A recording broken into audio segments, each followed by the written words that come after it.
गुजरात के पाटन जिले के एक कस्बे में पानी की पाइपलाइन से मिली अधूरी लाश 25 वर्षीय लवीना हरवानी की होने की पुष्टि हुई। डीएनए रिपोर्ट में परिवार से सैंपल मैच होने के बाद अब लवीना हरवानी की मौत को लेकर रहस्य बढ़ गया कि आखिरकार शादी से 5 दिन पहले 7 मई को लापता हुई लवीना हरवानी की लाश पाइपलाइन में कैसे फंसी। आखिरी बार वो एक सीसीटीवी कैमरे में कैद नजर आती है।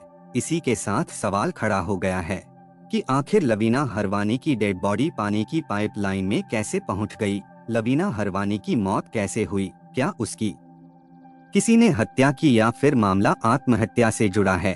तो चलिए जानते हैं इस खौफनाक हत्याकांड की पूरी कहानी विस्तार से। नमस्कार दोस्तों, मैं विवेक कुमार आप सभी लोगों का हार्दिक स्वागत है आपके और हमारे चैनल क्राइम की कहानी के नए एपिसोड में। सबसे पहले आपके प्यार के लिए शुक्रिया कि आप मेरे वीडियो को पसंद करते हैं। अगर आप चैनल पर नए हैं या अभी तक आपने इस चैनल को सब्सक्राइब नहीं किया है तो सब्सक्राइब कर लीजिए, बेल आइकन दबा दीजिए ताकि मेरे हर वीडियो का नोटिफिकेशन आपको मिलता रहे। तो चलिए आज की कहानी शुरू करते हैं। एक शहर में रहने वाली लड़की अचानक गायब हो जाती है।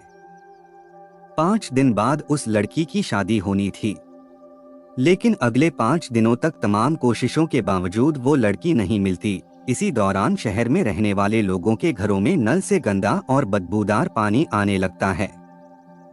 अगले 4 दिनों तक शहर के लोग मजबूरी में वही पानी पीने को मजबूर हो जाते हैं और 4 दिन बाद शहर की एक पाइपलाइन से ऐसा राज बाहर आता है कि पूरा शहर उल्टियां करने लगता है। गुजरात के पाटन जिले में सिद्धपुर एक इलाका है। इलाके की कुल आबादी करीब 1.25 लाख है। पूरी दुनिया में पाटन अपनी पटोला साड़ी के लिए जाना जाता है। वो पटोला साड़ी जिसकी कीमत ही 5 लाख रुपए से शुरू होती है। पाटन के इसी सिद्धपुर में 25 साल की लवीना हरवानी रहा करती थी। 12 मई को लवीना हरवानी की शादी होने वाली थी, लेकिन शादी से ठीक 5 दिन पहले 7 मई को लवीना हरवानी अचानक गायब हो जाती है। आखिरी बार वो एक सीसीटीवी कैमरे में कैद नजर आती है। जहां पर वो कैमरे में कैद हुई थी वो रास्ता शहर की उस पानी की टंकी की तरफ मुड़ता है जहां से पूरे इलाके को पीने के पानी की सप्लाई होती है। लवीना हरवानी के घरवाले 8 मई को पुलिस में लवीना हरवानी की गुमशुदगी की रिपोर्ट लिखाते हैं, लेकिन लवीना हरवानी नहीं मिलती। दिन बीतता जाता है। तभी लवीना हरवानी की गुमशुदगी के 5 दिन बाद 12 मई को सिद्धपुर के एक इलाके के लोगों को महसूस होता है कि नगर पालिका की पाइपलाइन से पानी की जो सप्लाई उनके घर पर आ रही है वो बदबूदार है। अजीब सा पानी है, पर मजबूरी थी, लिहाजा लोग ये सोचकर पानी पीते रहे कि शायद पीछे से ही ऐसी सप्लाई आ रही है। इलाके के लोगों को लगा था कि सप्लाई में कुछ गड़बड़ है। कई बार ऐसा हो जाता है, फिर अपने आप ठीक हो जाएगा, लेकिन ऐसा हुआ नहीं। सप्लाई का पानी अब भी बेहद गंदा और बदबूदार आ रहा था। बहुत से लोगों ने नगर पालिका से इसकी शिकायत भी की। नगर पालिका ने उन्हें आश्वासन देकर लौटा दिया, लेकिन नलों से गंदा पानी आने का सिलसिला अब भी जारी था। अब तो हालत ये हो गई थी कि बदबू की वजह से लोग पानी तक नहीं पी पा रहे थे। बहुत सारे लोगों को उल्टियां होने लगी, बहुत से बीमार पड़ गए और ज्यादातर लोग अब सरकारी पाइपलाइन का पानी पीने की बजाय बाजार से पानी की बोतल खरीदकर अपनी प्यास बुझाने लगे। 12 मई से शुरू हुआ ये सिलसिला 15 मई तक जारी रहा, लेकिन 16 मई की सुबह सिद्धपुर के घरों में बदबूदार पानी भी आना बंद हो गया। इलाके के लगभग 4000 घरों के नलों से पानी गायब था। बदबूदार पानी से फिर भी घर के जरूरी काम चल रहे थे, लेकिन पानी की सप्लाई बंद हो जाने से 4000 परिवार अचानक परेशान हो उठे। लोगों का गुस्सा नगर पालिका पर था। नगर पालिका को भी जब ये पता चला कि इतने बड़े इलाके में पानी की सप्लाई बंद है तो उसके भी हाथ पांव फूल गए। बदबूदार पानी की शिकायत पर खामोश बैठी नगर पालिका अब फौरन हरकत में आती है।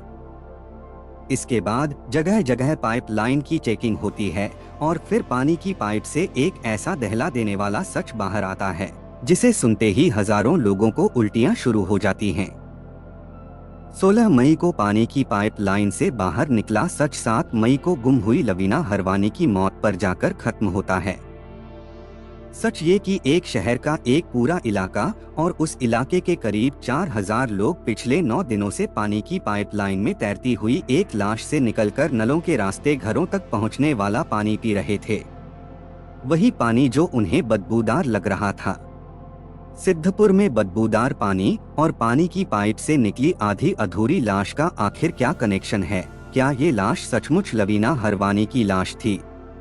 अगर हाँ, तो फिर लवीना हरवानी पानी के पाइप तक कैसे पहुंची? और अगर वो पानी के पाइप तक पहुंच भी गई तो फिर टुकड़ों में कैसे पहुंची? क्या लवीना हरवानी का पानी के पाइप तक पहुंचना एक हादसा था या खुदकुशी या फिर कत्ल? तो चलिए अब सिलसिलेवार पूरी कहानी समझते हैं। लवीना हरवानी सिद्धपुर के राजपुर इलाके में गुरु नानक सोसाइटी में रहा करती थी। उसकी शादी अहमदाबाद के एक लड़के से तय हो चुकी थी। 12 मई को शादी होनी थी। शादी से पहले लवीना हरवानी ने प्री वेडिंग शूट भी कराया था।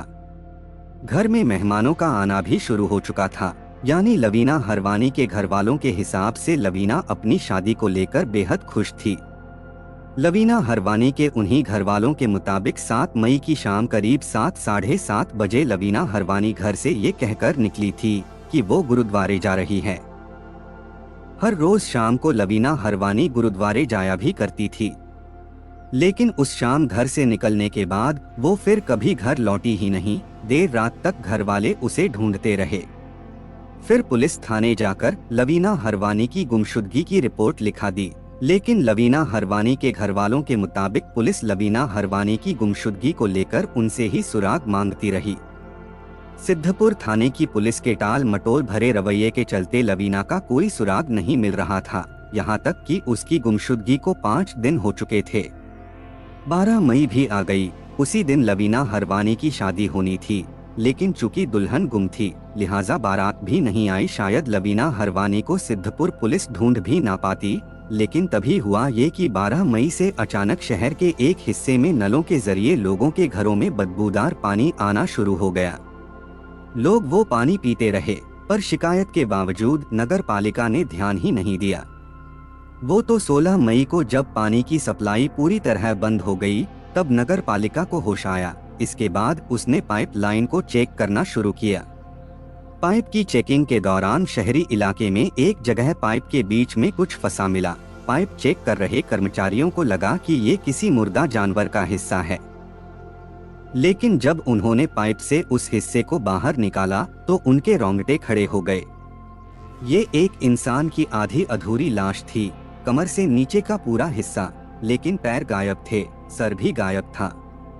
अब जैसे ही पानी की पाइप से आधी अधूरी लाश मिलने की खबर इलाके में फैली, लोगों को पता चल गया कि पिछले 5-6 दिनों से उनके घरों में बदबूदार पानी क्यों आ रहा था, और बस सच जानते ही लोगों ने उल्टियां करना शुरू कर दिया।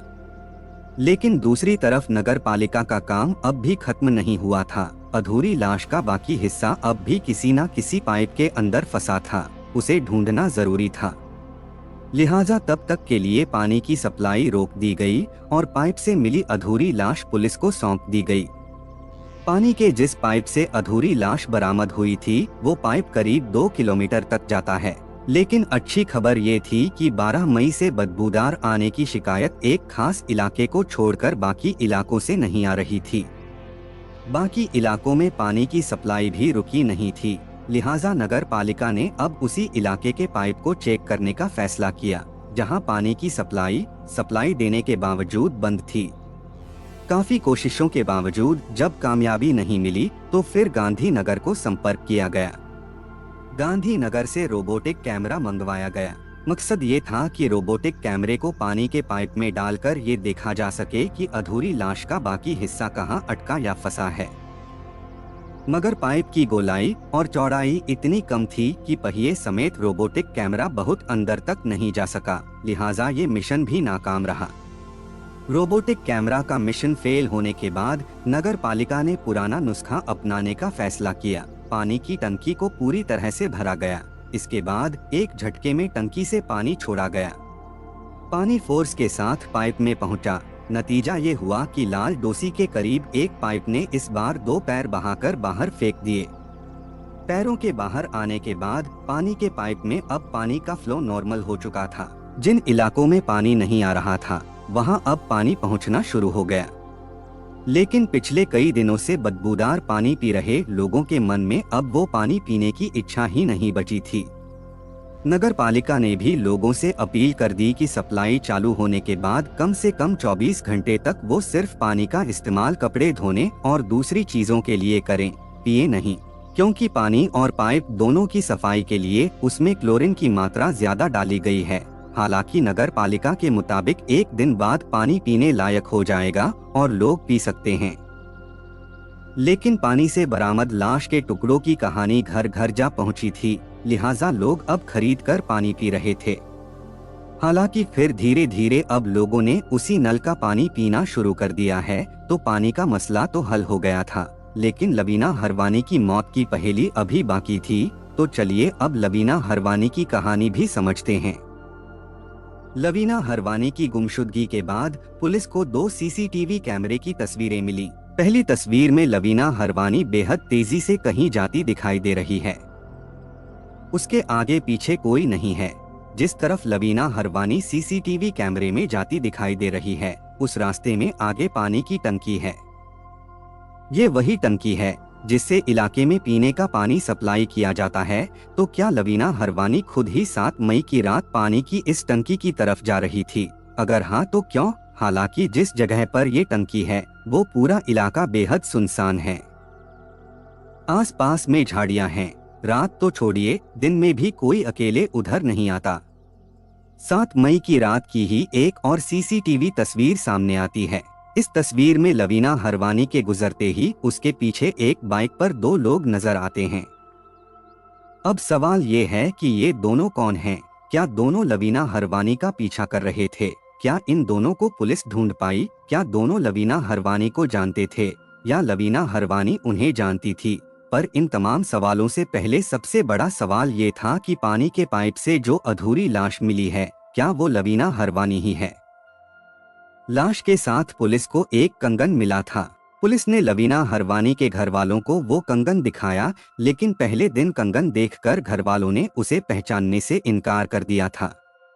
लेकिन अकेला कंगन इस बात का सबूत नहीं हो सकता था कि अधूरी लाश लवीना हरवानी की ही है। इसी बीच सर्च ऑपरेशन के दौरान पुलिस को पानी की टंकी के पास से एक दुपट्टा मिला। इस दुपट्टे को भी लवीना हरवानी के घर वालों को दिखाया गया। तो पहले कंगन और अब दुपट्टा, ये गवाही दे रहा था कि हो ना हो अधूरी लाश लवीना हरवानी की ही है। लेकिन फिर इसे पुख्ता करने के लिए पुलिस ने अधूरी लाश को पोस्टमार्टम और फॉरेंसिक जांच के लिए गांधीनगर फॉरेंसिक लैब भेज दिया। शुरुआती रिपोर्ट जो आई उसके मुताबिक मरने वाली की उम्र 21 से 40 साल के दरमियान रही होगी, लेकिन पुलिस को पुख्ता करना था कि लाश लवीना हरवानी की ही है।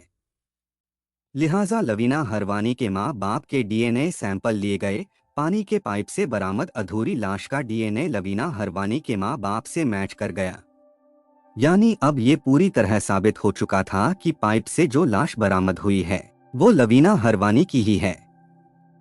तो कायदे से पानी के पाइप से मिली अधूरी लाश की पहेली भी अब सुलझ चुकी थी। लेकिन एक सवाल अब भी अपनी जगह कायम था। सवाल ये कि आखिर लवीना हरवानी पानी के पाइप या पानी की टंकी तक पहुंची कैसे? पानी के पाइप से लवीना की पूरी लाश क्यों नहीं मिली? लाश के टुकड़े कैसे हुए? लाश का सर कहां गायब है? और इन सबसे ज्यादा बड़ा सवाल ये कि लवीना पानी के पाइप तक खुद पहुंची या किसी ने उसे पाइप तक पहुंचाया? जिस पानी की टंकी की बात हो रही है उसकी ऊंचाई करीब 60 फीट है। हालांकि उस टंकी की देखभाल के लिए कोई सुरक्षा गार्ड नहीं है, यहाँ तक कि यहाँ दरवाजे पर कोई ताला भी नहीं लगा होता। एक बार को मान भी लिया जाए कि लवीना हरवानी ने खुदकुशी की है, तो सवाल ये उठता है कि खुदकुशी के लिए वो इतना टेढ़ा रास्ता क्यों चुनेगी? रात के अंधेरे में यहाँ तक आना और फिर इतनी ऊंचाई पर जाना और पानी की टंकी में कूदना गले नहीं उतरता। हाँ, अगर ये कत्ल है तो मुमकिन हो सकता है, क्योंकि कत्ल के बाद कातिल लाश को टंकी में डाल सकता है। लेकिन ऐसी सूरत में भी ये एक अकेले का काम नहीं हो सकता, इसके लिए एक से ज्यादा लोगों की जरूरत है। दूसरा, अगर लवीना हरवानी इस टंकी के रास्ते पाइप तक नहीं पहुंची तो फिर पाइप तक पहुंची कैसे? अमूमन पानी की जो भी पाइप लाइन होती है वो गटर की तरह खुले नहीं होते बल्कि बंद होते हैं। तो फिर बंद पाइप में लवीना हरवानी कहां से घुस गई? जाहिर है पाटन की सिद्धपुर पुलिस जब तक इन सवालों के जवाब नहीं ढूंढ लेती, तब तक बदबूदार पानी का बदबूदार सच राज ही बना रहेगा। कहानी को लास्ट तक सुनने के लिए आपका धन्यवाद। इस कहानी के बारे में अपनी राय कमेंट करके जरूर बताइएगा और ऐसी ही अपराध की सच्ची कहानियों के लिए हमारे चैनल क्राइम की कहानी को सब्सक्राइब कर लीजिए। कहानी को लाइक और शेयर जरूर करें। धन्यवाद।